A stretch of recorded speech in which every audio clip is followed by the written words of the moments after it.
Bueno, buenas tardes. Vamos a hablar sobre el tema de la química y los alimentos.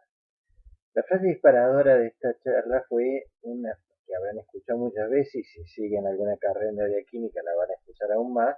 Es, por ejemplo, una frase diciendo, a mí me gusta el pan pero sin química. Lamentablemente, obviamente eso es absurdo. ¿Por qué? Porque el pan contiene una cantidad de productos químicos, por ejemplo, empezando por el agua, después el almidón, las proteínas, que incluyen el gluten, los lípidos, que son las grasas, la sal, alcohol, que es producido por la fermentación, dióxido de carbono también, los ácidos producidos por la fermentación, el acético, el láctico, el propiónico, butírico, que son los que dan el gusto especial, glucosa, maltosa, sacarosa, todos los azúcares derivados, fructosa, fosfolípidos, fibra, caramelo, etc. Una gran cantidad de sustancias químicas, muchas de ellas de origen biológico, otras producidas por procesos biológicos o por procesos químicos, como el caramelo o los productos de Maillard, pero que evidentemente no tiene nada que ver con la idea que se tiene, que probablemente es con productos químicos sintéticos artificiales. Como los productos sintéticos artificiales pueden ser tan buenos o tan malos como los naturales, evidentemente esto no tiene ninguna relevancia. ¿Qué compuestos químicos en los alimentos? Como familias, por un lado los carbohidratos, o sea el almidón, los distintos almidones, las azúcares, otros polisacáridos asimilables. Por otra parte los lípidos, que son las grasas, los aceites, el colesterol, los fosfolípidos, las proteínas, las vitaminas, los minerales y algo que se ha puesto más de moda en los últimos tiempos, la fibra alimentaria soluble, que es polisacáridos en general que no son asimilables, por lo tanto no sirven como nutrientes, pero sí sirven para el proceso digestivo. Los que están en verde son de origen biológico. En el 99.9% de los casos, no importa cuán procesado sea el alimento, derivan de entes biológicos, de animales, de plantas, de levaduras, etc. Y no son producidos sintéticamente simplemente porque si uno lo pudiera hacer sintéticamente, generalmente son mucho más caros que los producidos biológicamente. De hecho, la fuente es biológica, más en la Argentina, que es un gran productor de biomasa, producimos cantidades muy grandes de compuestos químicos de manera biológica a través de la producción agropecuaria. Pero, por ejemplo, las vitaminas, sí, ya vamos a ver que hay muchas que son producidas sintéticamente porque es más económico que extraerlas de productos alimenticios como las plantas, donde están en muy pequeñas cantidades y donde además es difícil purificarlas y que no tengan ninguna otra cosa que sea nociva. Lo mismo los minerales, si yo necesito incorporar calcio, lo más fácil es usar carbonato de calcio, que es piedra caliza. Si no tiene uno le hace un análisis químico y solamente tiene piedra caliza pura, es la mejor manera de incorporarlo. Lo mismo que el hierro, por ejemplo, se puede incorporar como sulfato ferroso o incluso como limadura de hierro, como se hace en algunos cereales. Y la fibra alimentaria es la más compleja porque en realidad existe la fibra alimentaria soluble, las pectinas, por ejemplo, de la naranja, que es la parte blanca de la naranja, que están dentro de los dulces, y esas pectinas son no asimilables y por lo tanto eh, son de origen biológico, pero también existen algunos productos modificados, como la carboximetilcelulosa, que han sido modificados químicamente, pero que también son usados como fibra alimentaria, son espesantes que funcionan con el mismo principio de la fibra alimentaria. Entonces los primeros, los carbohidratos, ¿qué tenemos? Tenemos la glucosa, que es el azúcar base, que es la que maneja la energía tanto en plantas como en animales, es el azúcar más generalizada que existe. Tenemos después, sin embargo, no está normalmente como en su forma eh, aislada, digamos, o sea, no existe normalmente. En muy pocos lugares la tenemos glucosa sola, en algunos alimentos sí. Tenemos la sacarosa, que es el azúcar común, que es el azúcar de caña para nosotros. En Europa se fabrica a partir de la remolacha azucarera. La fructosa, que es el azúcar de fruta, que está fundamentalmente, por ejemplo, en la uva, en proporciones grandes, y la lactosa, que es el azúcar de leche. De hecho, la leche puede contener más azúcares que una bebida gaseosa, simplemente por la concentración de lactosa y por el hecho de que el resto de los componentes de la leche enmascara el gusto dulce de la lactosa.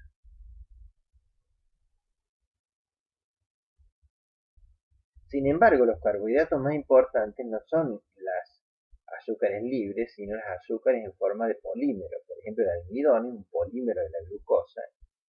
¿Y por qué son importantes? Porque este es el método que usan las plantas fundamentalmente para almacenar la glucosa. La glucosa es producida por la fotosíntesis, como hemos visto antes, eh, en las plantas a través de la luz solar por un proceso bastante complejo dentro de la planta y usando dióxido de carbono del aire y agua, fabrica glucosa. Ese proceso, la glucosa es un azúcar que si está en alta concentración dentro de la savia de la planta, por ejemplo, sería imposible bombear la savia a través de la planta por la alta viscosidad. Entonces lo que se hace es almacenarla en distintos lugares, que puede ser en el fruto, puede ser en las raíces, como tubérculos, como rizomas, etc. Entonces, esos almacenamientos van a dar lugar al almidón, que es un polímero sólido, relativamente poco soluble en agua, pero asimilable. O sea, si uno consume almidón, lo que sucede es un proceso que se llama hidrólisis, que me da glucosa. Y eso lo usamos nosotros como fuente de energía.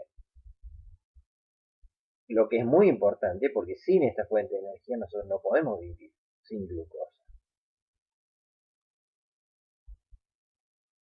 La otra fuente de energía que nosotros utilizamos son los lípidos. Los lípidos son compuestos, son una gran familia de compuestos, dentro de las cuales están los triglicéridos, que se llaman, que son famosos para problemas médicos, que son lípidos asimilables. O sea, estos lípidos pueden ser asimilados por el ser humano y utilizados como fuente de energía. La concentración de energía de los triglicéridos es mucho más alta que la de los polisacáridos, de los almidones, por eso es una fuente muy buena de energía. Y la energía nosotros la necesitamos para vivir, no es que solamente engorda, digamos, sino sin energía una persona en movimiento normal necesita del orden de 2.400 a 2.800 kilocalorías por día de energía en distintas formas. Una cosa interesante de los lípidos que importa mucho en la cocina, o sea, cómo funcionan, e incluso cómo son distribuidos en los alimentos, es lo que se llama la emulsión. El vehículo más normal que tenemos tanto en la sangre como en el medio ambiente es el agua. El problema es que los aceites, incluso los aceites líquidos y las grasas sólidas obviamente más, no son solubles en agua. Entonces, yo pongo un vaso de vidrio con agua y le pongo aceite de cocina encima, voy a ver que se forma lo que se llama dos fases, o sea, una zona donde está el aceite y otra zona donde está el agua. Evidentemente eso no puedo bombearlo a través del flujo de las arterias, las venas, ni puedo utilizarlo para nada. Entonces, tampoco en la parte de alimentos, porque estaría consumiendo una de las dos cosas. El truco es hacer lo que se llama una emulsión. Esto lo hemos visto cuando vimos jabones. En realidad lo que yo uso es lo que se llama un surfactante, que es una molécula que se absorbe en la superficie de las gotitas, por ejemplo, del aceite, con la cola hidrofóbica y la cabeza hidrofílica. Y eso hace que el aceite se emulsione. Grasa en agua, por ejemplo, la crema de leche, está dispersa la grasa, la misma leche también es, pero en mucho menor concentración. La crema tiene cerca un 20%, la leche tiene nada más que del 3 al 5% de grasa. O al revés, agua en grasa, o sea, una masa sólida o semisólida con agua dispersa en ella, que es la manteca. En Argentina no es tan común, pero por ejemplo, los hindúes, la cocina hindú utiliza mucho lo que le llaman la manteca clarificada clarificada. Y la manteca clarificada es simplemente manteca que se funde con temperatura y se separa la, la grasa del agua. Entonces me queda la grasa sola y eso es lo que es la manteca clarificada. Los surfactantes pueden ser, no podemos usar jabones, si lo queremos usar como propósito alimentario, porque no son comestibles. Pero ¿qué surfactantes se usan en la alimentación cotidiana?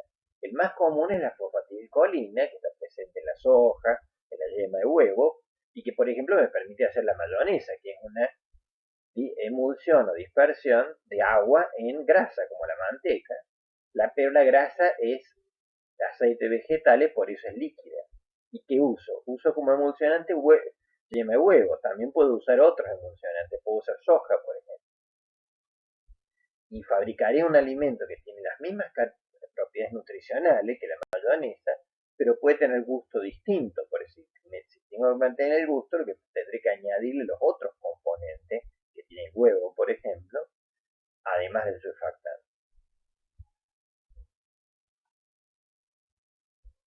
El tercer componente fundamental de los alimentos son las proteínas. Las proteínas son los constituyentes fundamentalmente de la estructura de la piel, de los músculos, de los animales, pero además toda la maquinaria biológica, toda la fabricante de cosas que son también proteínas, los catalizadores biológicos, etcétera. Incluso es muy interesante porque no, todos los seres vivos tenemos en nosotros lo que se llaman proteasas, que son enzimas que rompen las proteínas. ¿Y para qué los usamos? Y para que si nosotros comemos una proteína, que es lo que comemos cuando comemos un pedazo de músculo de carne, o de huevo, o de pescado, o legumbres, por ejemplo, no podemos usar la proteína para realmente nada, ni siquiera es asimilable porque no pasa a través de las paredes del intestino. Entonces lo que hace el organismo en el estómago y después en el intestino es utilizar las enzimas y las propiedades químicas del estómago, del pH del estómago, para romper las proteínas en aminoácidos. Y esos aminoácidos libres son como bloques de construcción porque son los que construyen las otras proteínas. Entonces lo que hace el organismo en última instancia es romper las proteínas en aminoácidos, asimilarlas, guardarlas de distintas maneras y cuando necesita fabricar una determinada proteína como la insulina humana o las proteasas o las proteínas de la piel o las proteínas del ojo o de los nervios del sistema nervioso, cuando tiene que hacerlo, lo que hace es vuelve a construir la proteína usando estos bloques de construcción que obtuvo a partir de los alimentos. Eso es muy importante porque implica que muchos aminoácidos en el ser humano son lo que se llaman esenciales, significa que los tenemos que consumir. Si no los consumimos, no podemos sintetizarlos nosotros. Hay ciertos animales que tienen la capacidad de sintetizar más aminoácidos que el ser humano, pero nosotros tenemos la capacidad de sintetizar muy pocos aminoácidos. Lo que podemos hacer a veces es cambiar un aminoácido en otro parecido. Pero eso es uno de los problemas con la alimentación, porque yo tengo que consumir proteínas que contengan todos los aminoácidos que yo requiero y en cantidades bastante grandes, porque imagínense que el cuerpo humano, aún de un adulto, más aún de un niño, alguien que está en crecimiento, pero de un adulto, está continuamente reconstruyéndose. La piel se rompe y hay que reconstruirla. Todo el organismo se está rompiendo y reconstruyendo. Necesitamos continua cantidad de aminoácidos. Entonces, tenemos que comer esos aminoácidos. Obviamente, las proteínas más parecidas a los aminoácidos que tenemos en nuestra propia carne son las de la carne, de animales. En cambio, por ejemplo, las legumbres, que son las que consumen las personas que no quieren consumir alimentos que provengan de animales, no tienen todos los aminoácidos. Hay que hacer una combinación compleja de distintas legumbres, porque yo no puedo comer solamente arveja, o solamente soja, o solamente poroto, porque no tiene el perfil de aminoácidos. El huevo sí tiene el perfil de aminoácidos, la leche también tiene bastante buen perfil de aminoácidos, justamente porque la leche está hecha en la vaca para construir al ternero. Y bueno, la leche obviamente es más parecida a la leche humana y tiene el mismo perfil de aminoácidos. El hecho de que las plantas, en la cual las proteínas no son estructurales, las plantas no tienen construida su estructura, su hoja, su tallo con proteínas, sino que lo que tienen ahí son carbohidratos, tienen celulosa, tienen lignina, otro tipo de compuestos. Entonces, eh, las plantas no tienen por qué tener las mismas proteínas, porque las proteínas de las plantas solamente funcionan como sistemas de catálisis bioquímica.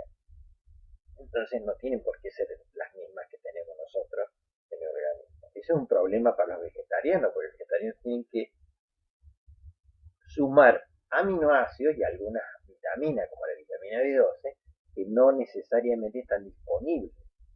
Y como no las puede sintetizar el ser humano, tiene que ingresarlo. Ya vamos a ver con las vitaminas pasando.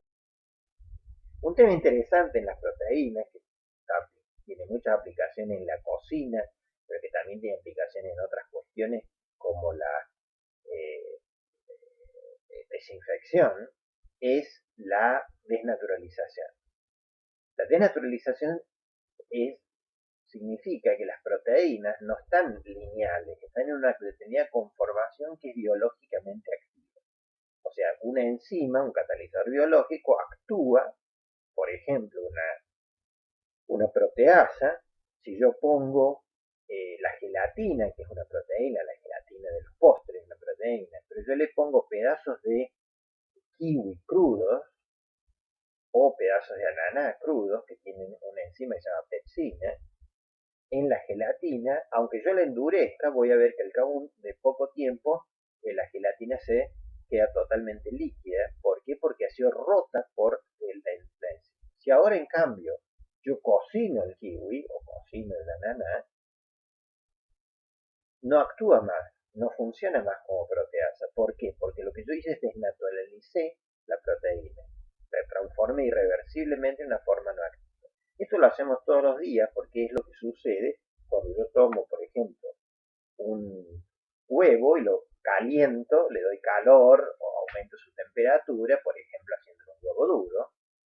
Entonces, las proteínas que están en la clara, que son proteínas casi puras, y las pocas proteínas que están en la yema, eh, sufren una desnaturalización y obviamente el huevo no funciona más biológicamente, no está más vivo como estaba antes de que yo le hiciera ese procedimiento. Ahora, eso no, es un proceso físico-químico que no solamente ocurre con la temperatura, ocurre también con ácido, por ejemplo, si le pongo vinagre, ocurre con alcohol, que es un desnaturalizante, ocurre con la agitación, cuando yo hago merengue, por ejemplo, simplemente lo agito y la agitación produce la desnaturalización, obviamente en condiciones extremas, y ocurre incluso bajo presión, cosa que es una circunstancia muy común y no sucede en una olla a presión, por ejemplo, es más en la temperatura, pero una presión realmente extrema cambia su conformación. Ahora, este proceso es interesante, primero porque es lo que nos explica gran parte de la cocción, cuando yo hago una tortilla con huevo, cuando yo hago un huevo duro, cuando yo hago un huevo frito, cuando hago merengue, o cuando hago una torta, o muchas cosas, lo que estoy haciendo realmente es desnaturalizando la proteína y cambiándole su forma, pues de una forma fluida, porque el huevo es fluido, es un gel, lo estoy pasando de una forma rígida, entonces estoy cambiando la forma. Pero también explica por qué existe el procedimiento de pasteurización. La pasteurización implica calentar entre 65 y 70 grados, el método clásico, por un tiempo relativamente prolongado, de más de 15 minutos, al alimento a esa temperatura. ¿Y qué sucede a esa temperatura? Las proteínas de los microorganismos patógenos, por ejemplo, la brucelosis, de la tuberculosis bovina, etcétera, se le desnaturalizan sus proteínas y dejan de estar vivos porque no tienen más proteínas biológicamente activas. Como la leche, lo que descubrieron es que muchos fluidos biológicos como el vino, la cerveza o la leche, todos los cuales son pasteurizados, no tienen, eh, no, no sufren consecuencias graves por ese proceso. Este método funciona como un método de pasteurización. O sea, funciona como un método de desinfección física, de teoría físico-química, porque estoy destruyendo la maquinaria biológica de los microorganismos, eh, justamente para pasteurizarlo. Pero ese mismo método también yo lo estoy haciendo cuando cocino una hamburguesa a la temperatura adecuada, que significa justamente que toda la hamburguesa llegue a más de 70 grados por un cierto tiempo, para que la cocción no sea menor que eso, porque puede tener Escherichia coli mutante, que es una bacteria que produce el síndrome urémico molítico. Entonces, la cocción de las carnes, por ejemplo, pero también de las verduras, que también tienen proteína y también tienen patógenos, o más que la carne incluso, es imprescindible. Pero tampoco se requiere calentar, cocinarla a 150 grados, simplemente tiene que estar cocinada durante un cierto tiempo a temperaturas relativamente limitadas. Las proteínas y los azúcares que están presentes en muchos alimentos hacen una reacción que es muy importante en la cocina porque me cambia el color y me cambia el gusto. Y es lo que se llama la reacción de Maillard. Esta reacción entre las proteínas y los azúcares produce una serie de compuestos que en general tienen colores anaranjados, rojos o marrones. Y es lo que le da el color tostado al café, por ejemplo, al pan, a las verduras como la cebolla caramelizada, a la carne, la parte marrón de la carne, o, o al pan tostado. En el caso de la carne es muy interesante porque la carne tiene mucha proteína, pero tiene bajo nivel de azúcar. Justamente, ciertas carnes que tienen muy bajo nivel de azúcar, la carne de vaca tiene azúcares porque tiene los azúcares remanentes del músculo, el glucógeno que se llama, que es remanente del músculo cuando estaba vivo el animal, pero es relativamente baja la concentración. En algunos casos hace que la reacción de Maillard sea muy difícil. Y por eso se puede utilizar sustancias que tienen azúcar, como por azúcares, tienen que ser azúcares reductores, como por ejemplo la miel, no en cantidades extremas, sino como una especie de marinado. La miel produce, la presencia de ese azúcar hace que se dore mucho más fácilmente que, sin el azúcar. En el caso del pan o en el caso de la cebolla, tienen azúcares naturales, lo que le falta es probablemente proteína. Ahora, la reacción de Maillard da una cantidad de distintos compuestos, algunos de los cuales son en altas concentraciones, pueden ser incluso tóxicos, pero lo interesante es que eso es lo que nos da no solamente el color, sino el gusto. Es lo que nos permite cambiar el gusto de un alimento. Entonces es una reacción tremendamente importante en la cocina.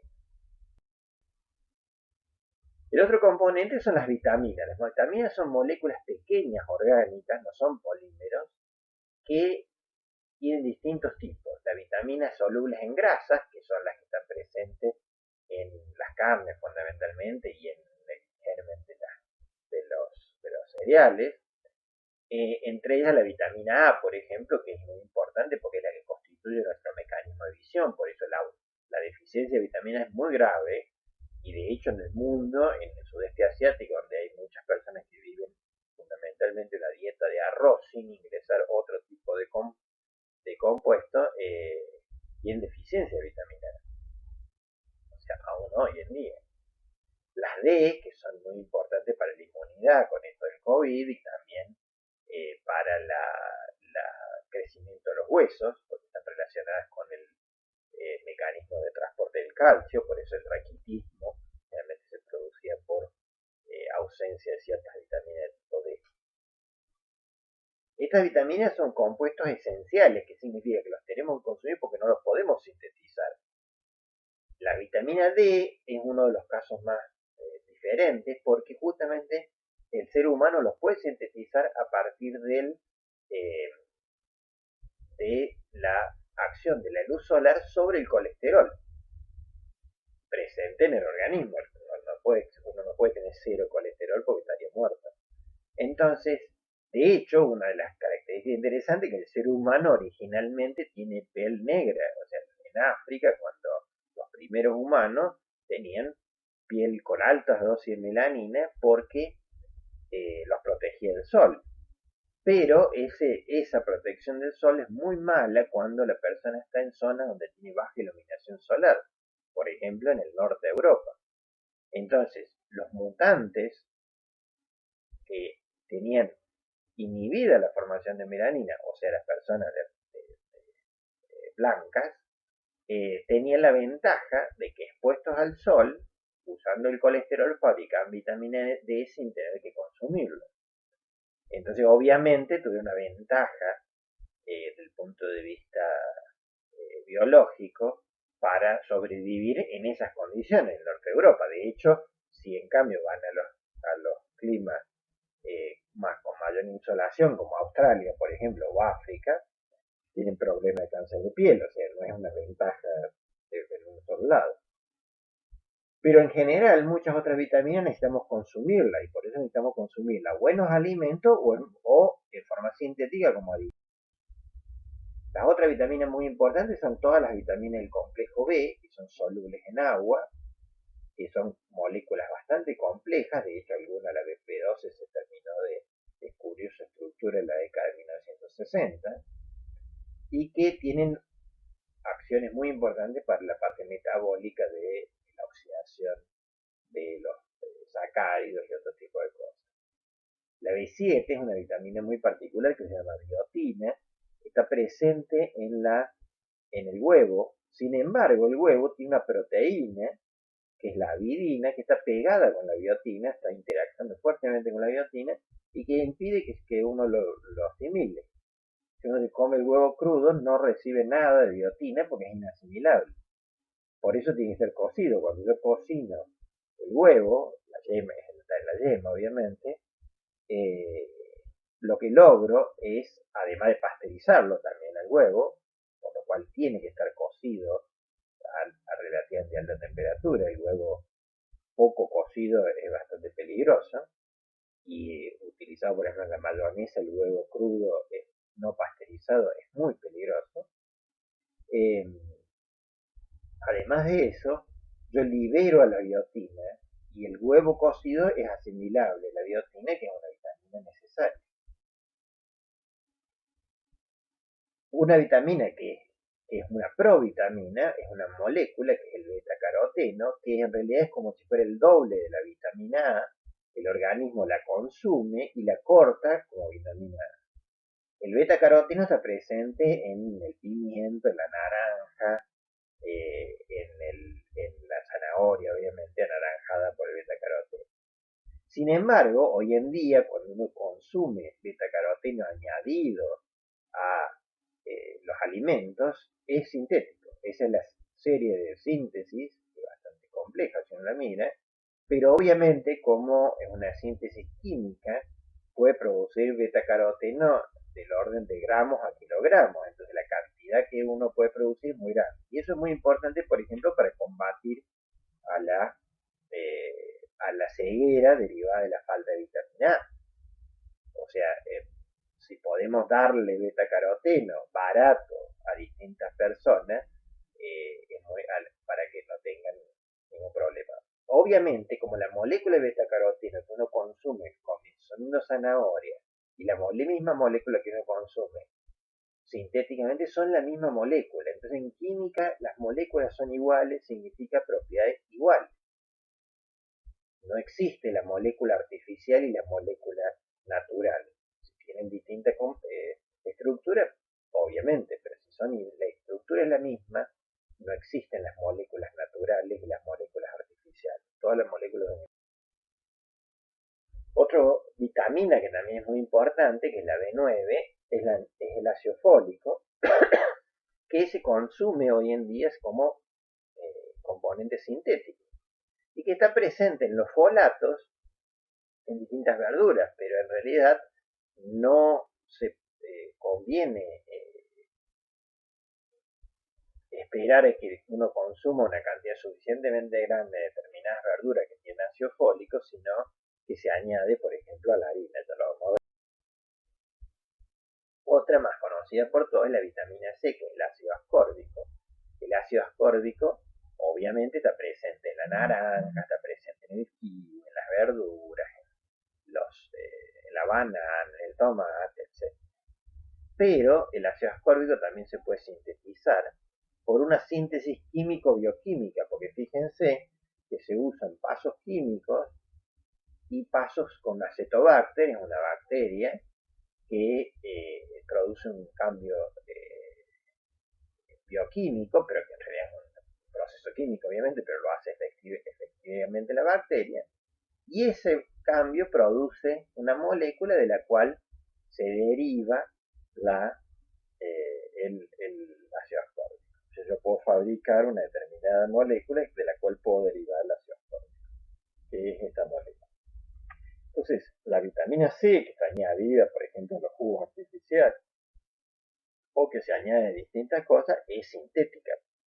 Por dos razones fundamentales. Uno, que es más barato sacarlo de fuentes naturales que tienen muy pequeña cantidad, o que tienen, la vitamina C, uno de los problemas que tiene, que es muy hidrosoluble y muy fácil de destruir por el oxígeno del aire. Entonces, sacarla de la naranja es complejo, lo más probable es que se destruya. Y lo otro es que si yo puedo fabricarlo químicamente y hacerlo puro, justamente puedo hacer la sustancia pura sin ningún contaminante que pudiera tener la planta, que fuera parecido pero que fuera nocivo. Y sé cuánto tengo, entonces sé cuánto le tengo que poner. Si yo digo, le voy a poner jugo de naranja para darle vitamina C, depende de la naranja, cómo fue criada, cómo fue sacado el jugo, etc. Por lo tanto, los medicamentos de origen puramente biológico son muy complicados de utilizar, porque nunca se sabe cuál es la dosis, o sea, no se sabe. Si uno se toma una dosis de aspirina, dice que tiene 500 miligramos de aspirina, y tiene más o menos 2% 500 miligramos de aspirina. Pero yo tomo una pastilla del alga espirulina, no sé cuánto alga tiene, no porque me hayan estafado, sino simplemente porque las personas no saben el alga esa cuánto produce de vitamina C un día y otro día produce menos, simplemente porque el metabolismo de la planta es muy complejo. Eso se ve a niveles de escala muy grande, por ejemplo, con el trigo. El trigo que la Argentina exporta tiene una cantidad de proteína determinada y depende, si se fertiliza poco tiene menos proteína y entonces los europeos no lo rechazan porque tiene poca proteína. Bueno, ¿cuál es el punto? En una de esas llovió mucho y tiene poca proteína o mucha proteína, entonces es variable. Eso en una alimentación no es tremendamente grave, pero en química farmacéutica, ya lo vamos a ver en la próxima charla, es muy grave. ¿Por qué? Porque muchas de estas moléculas, la vitamina C no es justamente el caso, pero sí la vitamina A, por ejemplo. La vitamina A y la vitamina D pueden ser muy tóxicas en concentraciones relativamente bajas. O sea, tienen una concentración en la cual son activas y en otras son tóxicas. Entonces, si yo no sé cuánto tengo, ¿qué le hago? ¿Le doy de menos y no funciona? ¿O le doy de más y lo intoxico? Eso no ocurre solamente con las cosas sintéticas, ocurre con cualquier molécula. Todas las moléculas son lo mismo, por lo tanto, da lo mismo. El ejemplo clásico que uno dice es el agua. El agua es fantástica, es necesaria, es imprescindible, pero en grandes cantidades es tóxica.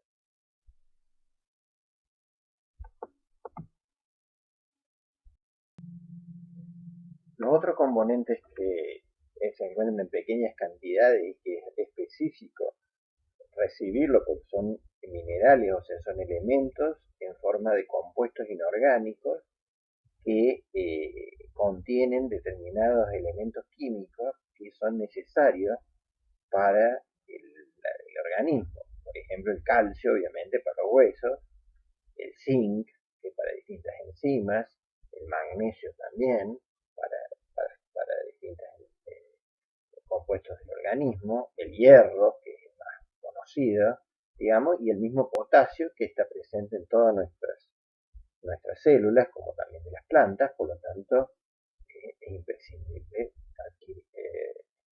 adquirirlo. Y resulta ser de que estos están presentes obviamente como decía, en plantas o animales que podemos consumir como alimentos. Por eso siempre se dice la banana, por ejemplo, tiene alto nivel de potasio, etc. Sin embargo, la manera más simple de consumirlo es como sales puras, algunas sintéticas, otras obtenidas como minerales de la minería del agua de mar o de distintas fuentes, e incluso como elementos, como el hierro, por ejemplo, que se puede consumir como elemento de forma obviamente dividida y que se va a disolver en el estómago y va a poder ser absorbido. Y obviamente las plantas pueden tener una cantidad significativa de hierro comparado con una planta con otra, pero comparado con el elemento puro, con el sulfato ferroso, una sal conocida con cantidades apreciables, obviamente es mucho más simple, mucho más barato. Los minerales, por ejemplo, los suplementos vitamínicos que tienen vitaminas y minerales, tienen todos los minerales como sales inorgánicas de compuesto que por supuesto lo que a nosotros nos interesa es incorporar zinc, ¿no? En qué forma lo incorporamos. Siempre y cuando la sal esa específicamente no vamos a ponernos cianuro de zinc, porque sería tóxico por el cianuro, pero por ejemplo el óxido de zinc es totalmente inocuo y se puede utilizar. Y justamente estos minerales y las vitaminas, como son imprescindibles y su deficiencia provoca enfermedades nutricionales, por ley está determinado que las harinas de trigo, fundamentalmente, contengan adicionado hierro, como sulfato ferroso, ácido fólico, que es una vitamina, la tiamina, que es la vitamina B1, la riboflavina, la B2, y la niacina, la B3, en distintas cantidades. Esto es importante porque significa que en Argentina, por lo menos, no se puede vender una harina que uno la haga naturalmente moliendo el grano de trigo sin haberle añadido este tipo de vitaminas o minerales porque no está autorizada por la ANMAT, porque sería una harina que no es harina de comestible específicamente. Lo mismo pasa con la sal, a la cual se le añade yodo para combatir las zonas de la Argentina donde hay deficiencia de yodo, fundamentalmente la zona de montaña, Cuyo y el norte, que tienen bajo ingesta de material de pescado o de algas marinas y por lo tanto en baja ingesta de yodo y pueden tener problemas de bocio, deficiencia de yodo. Entonces se le añade a toda la sal una pequeña cantidad de iodato estable y de esa manera se combate este tipo de problemas. En el mismo respecto, los que son famosos, que están las preguntas, la charla, que son los números G. Los números G no son una manera extraña de nombrar las cosas, sino son números de una lista, en el caso de los G, es de la Unión Europea, pero la ANMAT utiliza el término INS que deriva del Mercosur en realidad, y la regulación tiene los mismos números, tiene la lista equivalente.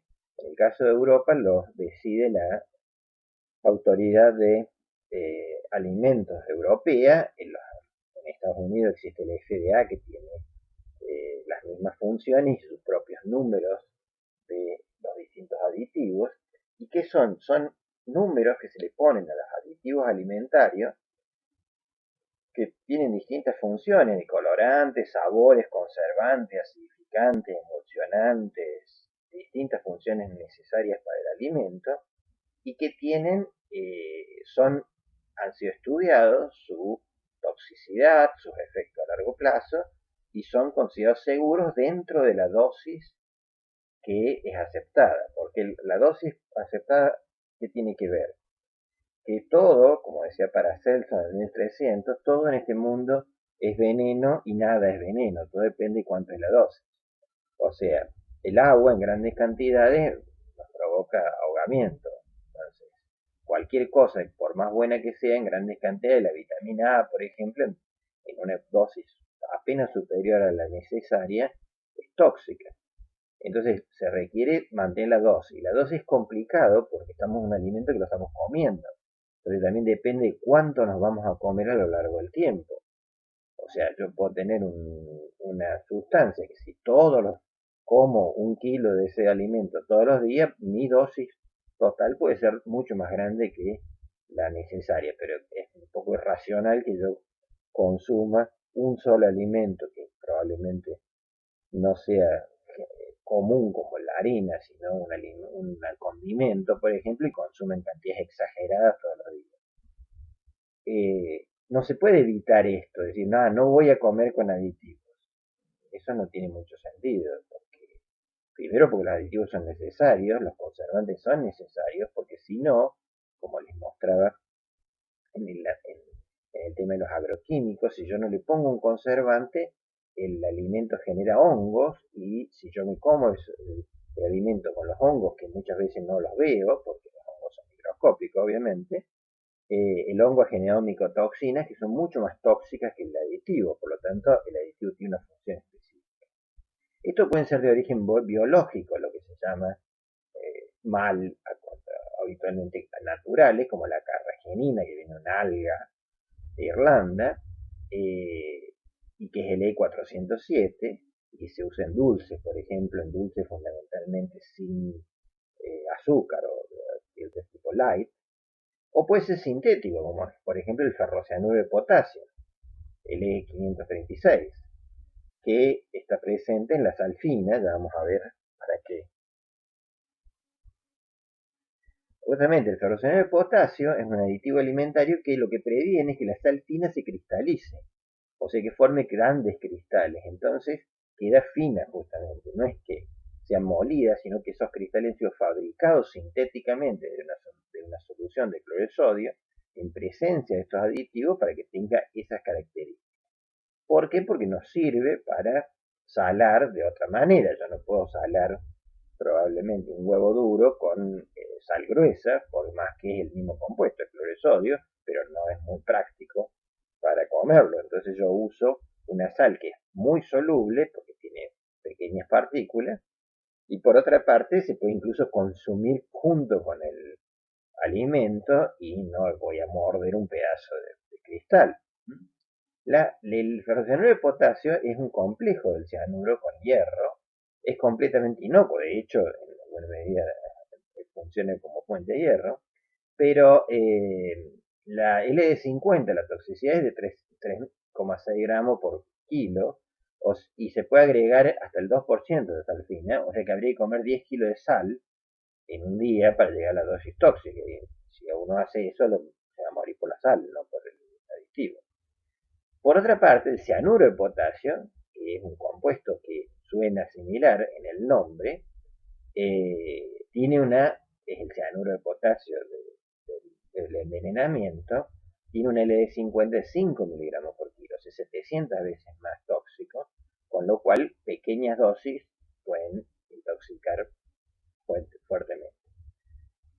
El nombre puede parecer similar, pero la molécula es distinta, y si la molécula es distinta tiene diferentes propiedades. Por eso llevarse por el nombre no es precisamente el mejor, la mejor consejo. Lo que uno tiene que hacer es buscar la estructura de la molécula y ponerlo desde ese punto de vista. ¿Por qué viene esto por el nombre? Porque en la web, fundamentalmente, y en otros países, incluso en Argentina también en alguna medida, hay ciertos supuestos expertos de alimentos que critican todo el sistema de alimentación que tenemos actualmente y que dicen que si el nombre es muy horrible, no lo coma porque seguro que es malo. Cosa que obviamente es una tontería total. El nombre como el cianuro puede ser suave, puede ser un nombre muy pequeñito, pero ser muy malo. Y el nombre de las moléculas biológicas, las vitaminas, por ejemplo, es tremendamente complejo, el nombre químico específico. Eso no significa que sean malas, obviamente. Entonces, obviamente eso es un consejo absolutamente absurdo y es realmente trágico que esa gente hable públicamente cuando obviamente no tiene más ni idea ni de química, ni de nutrición, ni de nada al respecto. Pero como vende en la parte periodística acusar de que están haciendo esto malo, de que esto contiene una sustancia tóxica, Claro, si nos dicen, no, mire, la harina que están recibiendo ustedes tiene las vitaminas que son necesarias y eso produce de que haya mucho mejor nutrición en los chicos desde la época que se implantó, en los 2000, y que por lo tanto los chicos tengan menos problemas nutricionales cuando comen una cantidad suficiente de esa harina, no es una noticia que aparezca todos los días en los diarios, pero siempre una noticia sobre las supuestas intoxicaciones, que en realidad no existen como tales, no hay intoxicaciones agudas alimentarias, como sí las había en el pasado, cuando no se usaban procedimientos como la pasteurización, o cuando se usaban aditivos que no, obviamente no estaban regulados y no se sabía si eran buenos o malos. Entonces, obviamente, no se puede usar cualquier cosa en un alimento. Tienen que usarse cosas que se sabe que son seguras. Y todos los aditivos que están en la lista E o en la lista INS han sido probados periódicamente ante distintas observaciones, sufren un nuevo análisis por parte de los organismos que científicamente analizan los productos y verifican si esos productos realmente tienen la peligrosidad o no en la dosis adecuada. Y muchas veces lo que hacen es disminuir la dosis posible para, como principio precautorio, teniendo eh, eh, precauciones del orden 100, 10 o 100, o sea, 10 veces menos de lo que se sabe que podría causar algún efecto, o 100 veces menos de lo que se sabe que podría causar algún efecto. Los alimentos como tales, ¿qué son los alimentos que nosotros consumimos todos los días? Por ejemplo, la leche es una emulsión de grasa en una solución con proteínas libres, que es el suero, y micelas proteicas con calcio, que es la caseína. Contiene azúcar, la lactosa y sales minerales solubles. Entonces, podemos separar las grasas formando una emulsión más concentrada, en vez de 3-6%, 20%, y eso es lo que se llama la crema. Podemos separar la grasa posteriormente de la crema y lograr una emulsión de agua en grasa sólida, que es la manteca, obviamente va a seguir conteniendo aromas y sabores añadidos y pues se le puede adicionar sal normalmente. Si separamos la caseína, la proteína mayoritaria, y parte de la grasa y del calcio, por hidrólisis parcial de las proteínas, se forman los quesos, que madurándolos sean blandos y con más tiempo de maduración sean duros. Y si separamos la caseína, en vez de por hidrólisis, por acidificación, si es química, con vinagre o ácido cítrico, presente de donde venga, del limón o sintético, producimos el queso mascarpone, o bioquímicamente separamos el yogur, el kefir, la leche agria. Si separamos la proteína del suero, cuando ya hemos separado el queso, lo separamos con calentamiento por desnaturalización justamente de la proteína, se forma la ricota. Y si evaporamos el agua y logramos que haya reacción de Maillard entre la proteína y la lactosa, se forma el dulce de leche, que tiene el color marrón justamente por la reacción de Maillard. Aquí viene esta discusión de los alimentos que todos conocemos y sabemos más o menos cómo consumirlos. Aquí estos alimentos son, como todos los alimentos, entes químicos, o sea, son mezclas de cosas. Por supuesto que son infinitamente complejos, en el sentido de que un queso sardo tiene una serie de sabores y aromas diferentes de lo que tiene un queso cremoso. Ha sufrido un proceso distinto, incluso hay especificaciones de la marca o de qué es lo que no quiere hacer. Pero en principio, desde el punto de vista nutricional, a mí lo que me interesa es cuánta proteína tiene, cuánta grasa tiene, cuánto calcio tiene. Toda la cuestión estética sobre el sabor, etcétera, es muy simpática, pero no tiene ningún efecto sobre la nutrición. Si yo tengo un pan que está duro y que es difícil, un poco difícil de comer, pero me lo termino comiendo y tiene un gusto muy blando, no tiene sal, no tiene gustos específicos, no lo voy a querer comer probablemente por una cuestión de gusto, pero la realidad es que ese pan nutritivamente es exactamente lo mismo que el otro pan perfecto recién hecho, una baguette eh, con un gran esfuerzo. O sea, ahí hay que distinguir la nutrición que deriva de la presencia de los distintos componentes de los alimentos, los compuestos químicos, eh, en la forma que yo los pueda asimilar, y la cuestión, llamémosle estética o organoléptica, de cómo me gustaría. Obviamente, ¿eso qué significa? Una de las cosas interesantes es que yo puedo fabricar un queso sin necesidad de la caseína de vaca. Puedo fabricar un queso con caseína de otro animal o con soja. Y nutritivamente va a ser muy similar o idéntico. Pero por supuesto que va a ser distinto. Va a tener un gusto diferente, va a tener una textura diferente.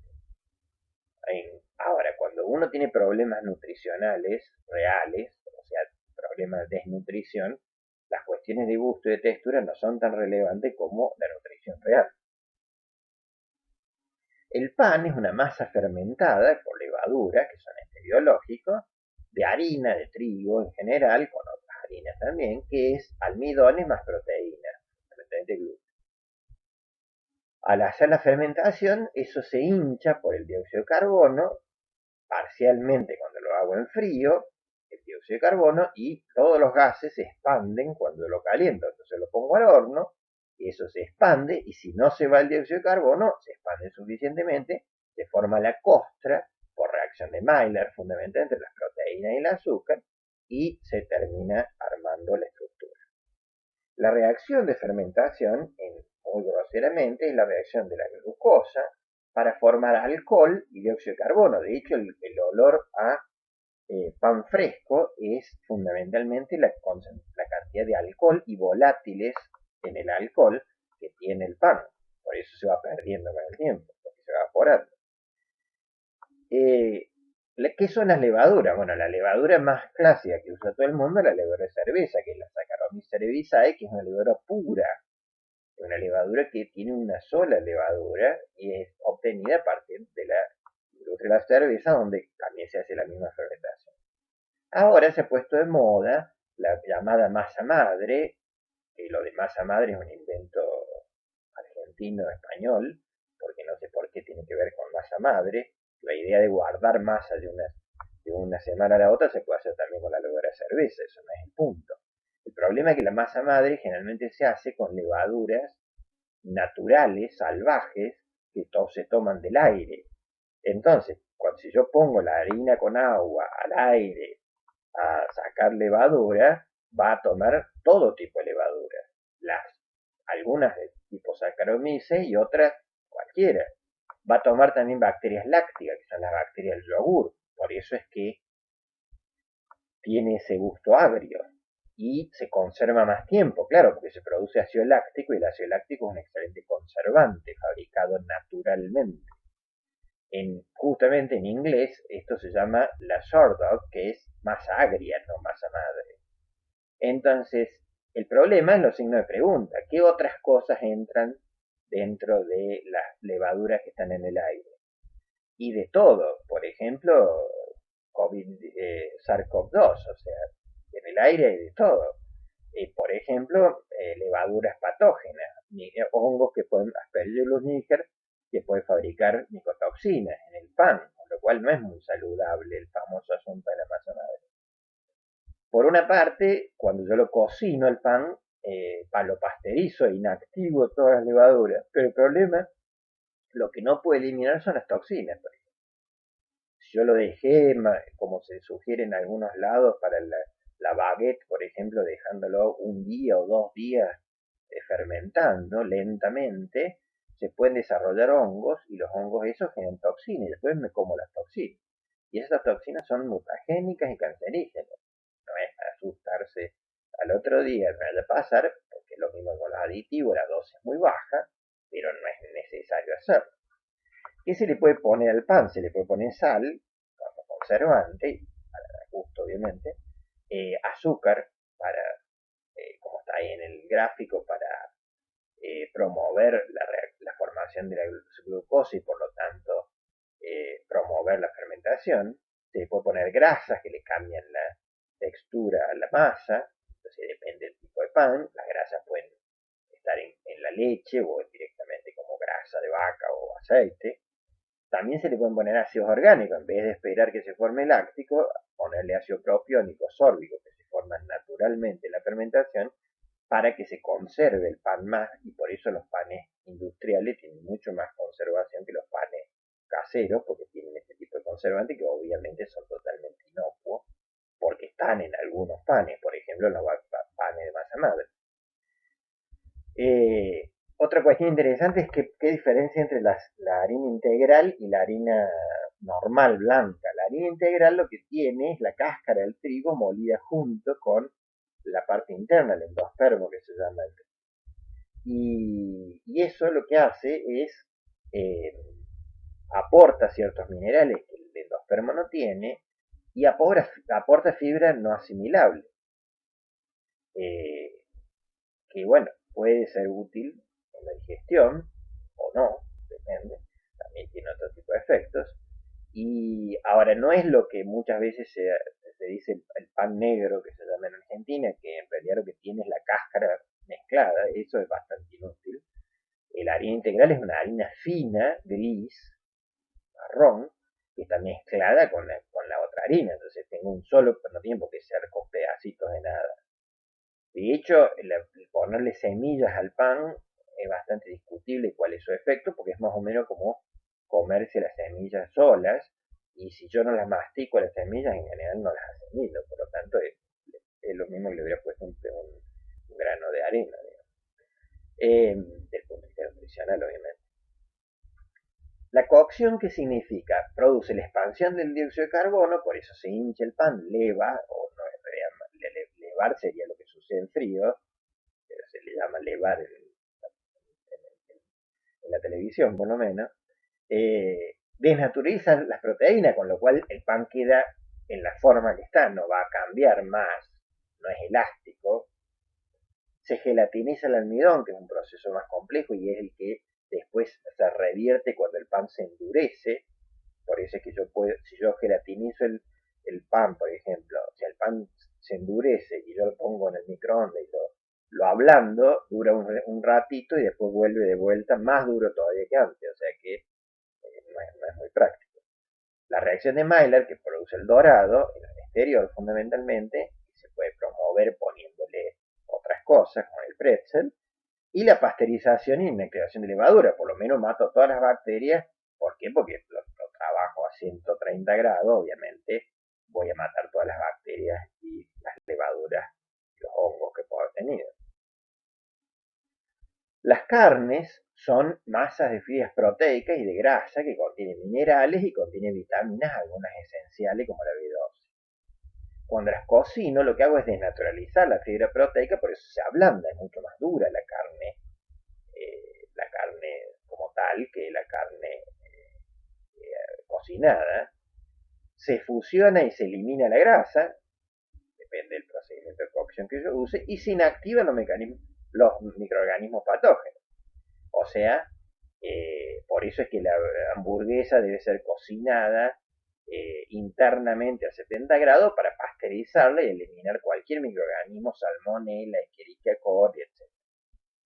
En el caso de los fiambres, el curado, se hace hidrólisis enzimática, ¿qué significa? Y que en realidad la carne, cuando uno mata al animal, es muy dura porque es el músculo de un animal, de una vaca, que la está sosteniendo la vaca. Pero cuando uno la mata, obviamente deja de estar renovándose el sistema de protección de la misma carne y se autodigiere con las propias enzimas proteasas de la carne. Por eso es que a medida que yo lo oreo, lo pongo a la carne un cierto tiempo, se va ablandando. De hecho, en algunos países como Estados Unidos, se le da 15 días con refrigeración para que se ablande más sin que se pudra. Se ablanda mucho, obviamente. En el caso de los fiambres sucede una cosa similar, porque lo estoy dejando bastante tiempo en baja concentración de agua, pero es más o menos parecido.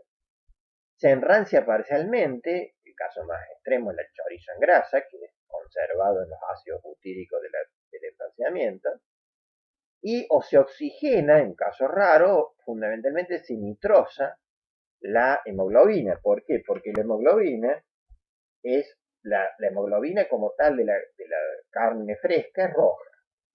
De la carne, si se reduce por son los compuestos químicos que tienen en la carne, se pone verde, que es este color, y que uno evidentemente no, yo no lo comería, por lo menos es una pechuga de pollo que internamente tenía este color verde.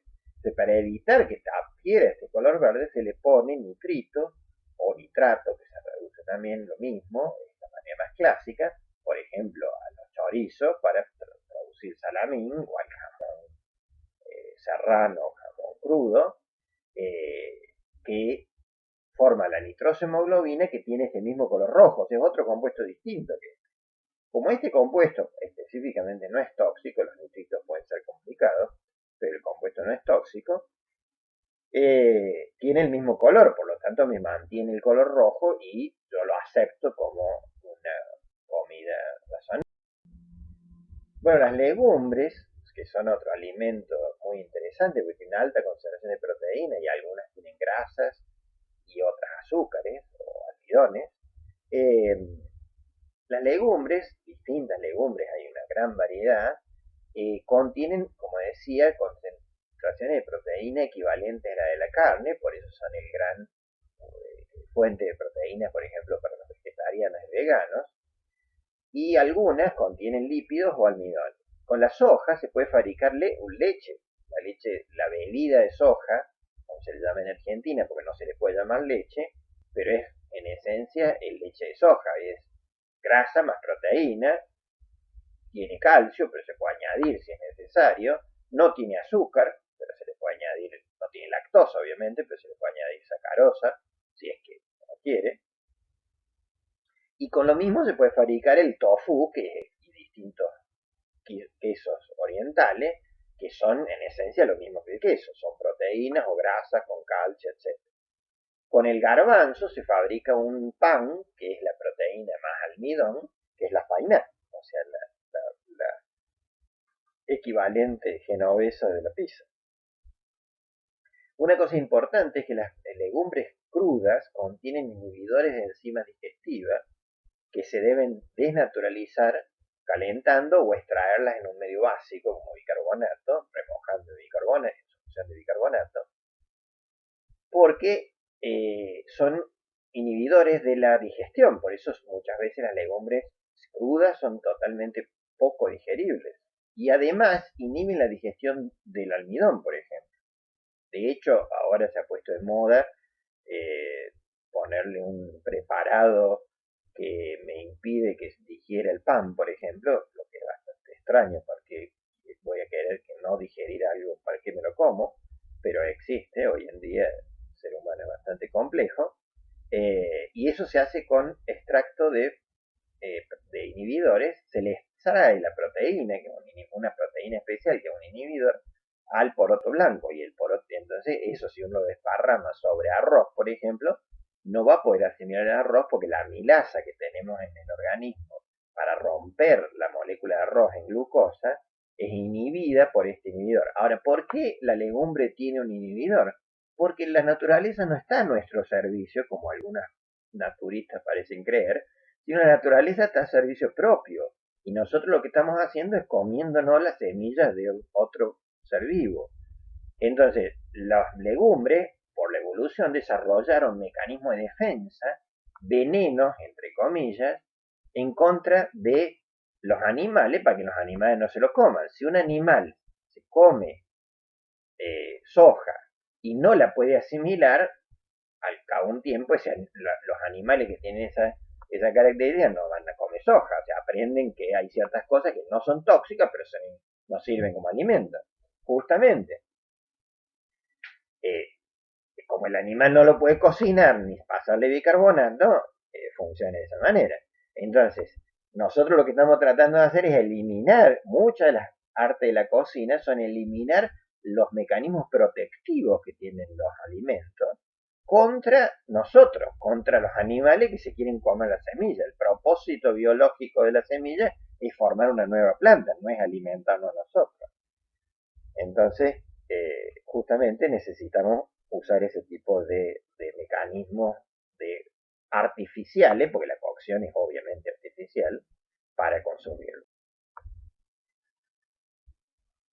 Y ahí tiene que ver con que significa un poco que si yo mezclo distintos componentes más baratos, supongo, porque si no, no tiene mucho sentido, de un determinado, distintos componentes alimenticios, distintos compuestos químicos que son nutritivos, puedo fabricar el equivalente a un alimento. Por ejemplo, la manteca, como dijimos, una emulsión de agua con aromas, color soluble, sal, etcétera, en grasa de vaca, que es saturada, muy saturada, es una de las peores grasas, entre comillas, la grasa de vaca de la manteca, no la grasa de vaca del bife, sino la grasa de vaca de la manteca, y además contiene las famosas grasas trans, pero naturales.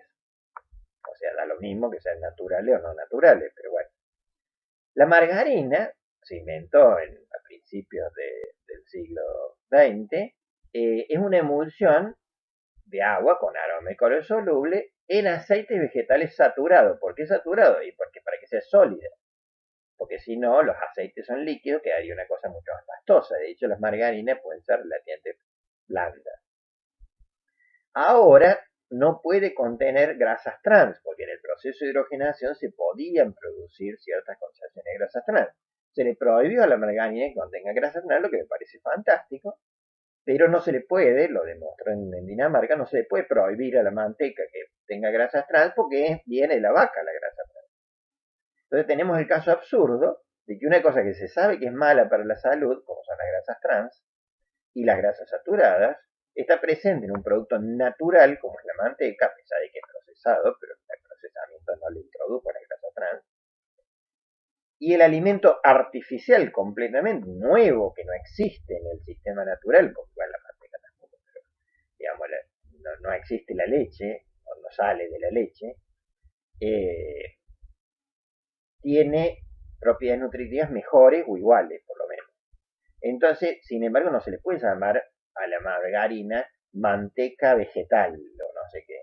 Está prohibido, pero es una cuestión absolutamente política regulatoria. O sea, los productores de productos lácteos no quieren que le digan queso de soja, ni leche de soja, ni manteca vegetal. ¿Por qué? Porque es un problema no es un problema, ellos lo toman como un problema de adulteración, pero en realidad no es un problema de adulteración, es un problema de eh, protección comercial.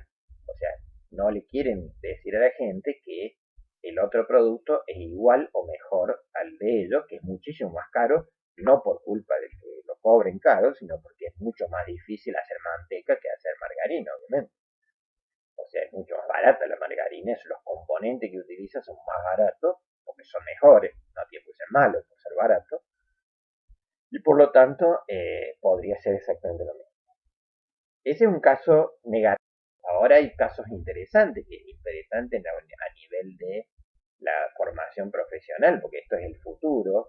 Si alguien que después va a cursar materias del área química o del área de ciencia exacta, que es el propósito de esta charla, fíjense que una empresa con sede en Estados Unidos, lo que se llaman los unicornios, que es chilena en realidad la empresa, su gerente es argentino,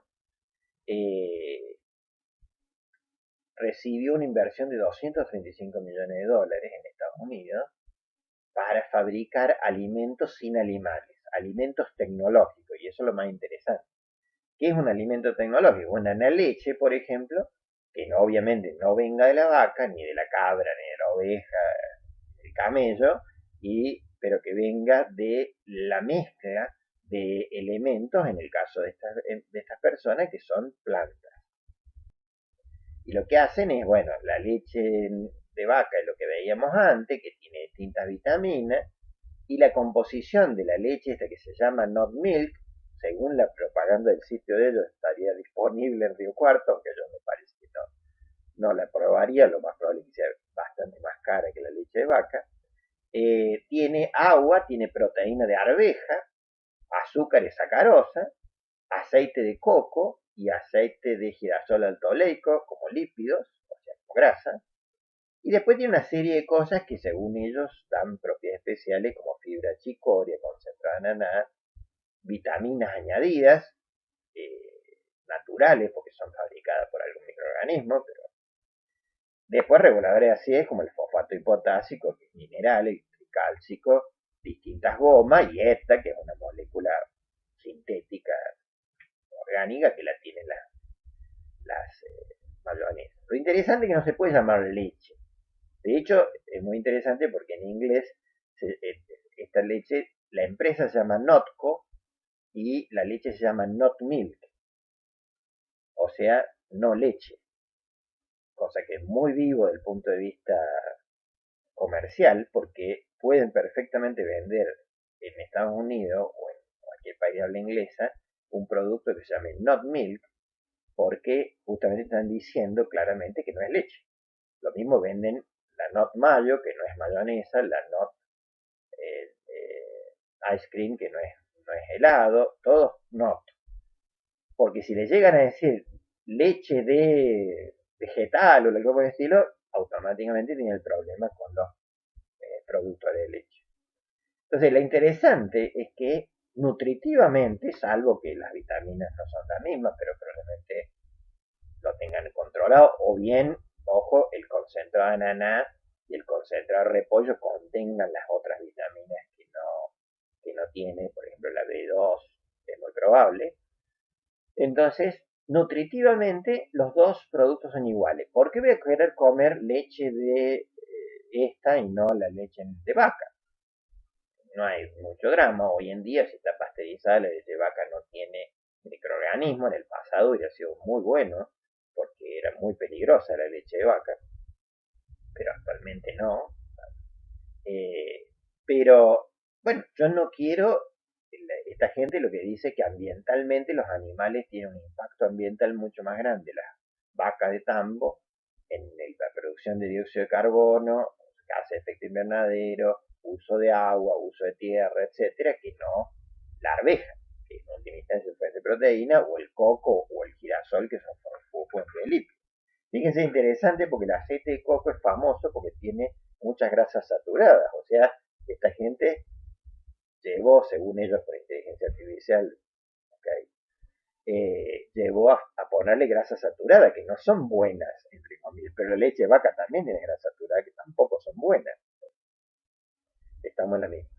Entonces, lo interesante de esto para mí fue mostrar cómo se puede hacer plata, obviamente, crear una empresa grande y funcional, produciendo un producto que en esencia sí es tecnológico, es una mezcla química de distintos componentes que imita al producto de la vaca y lo reemplaza. Y si si logra ser más barata o que tiene alguna propiedad interesante, como esto de que no tiene animales de por medio, bueno, ¿por qué no?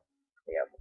Lo mismo se puede hacer con cualquier cosa en realidad, con cualquier elemento. Si yo tomo la proteína de la soja y la harina y el almidón del maíz y fabrico un componente que es parecido al pan, no va a andar porque no tiene gluten, pero algún tipo de pan puedo fabricar, ¿por qué no? O sea, porque no quiero trigo, porque no tenga gluten, por ejemplo, para celíaco. Entonces, este es un camino muy interesante y de vuelta lo que define es que todo lo que yo le estoy poniendo ahí son compuestos químicos. Entonces se pueden mezclar de distintas maneras. No tengo por qué tener alguna cuestión romántica o estética de que viene de la vaca y si no viene de la vaca no es lo mismo.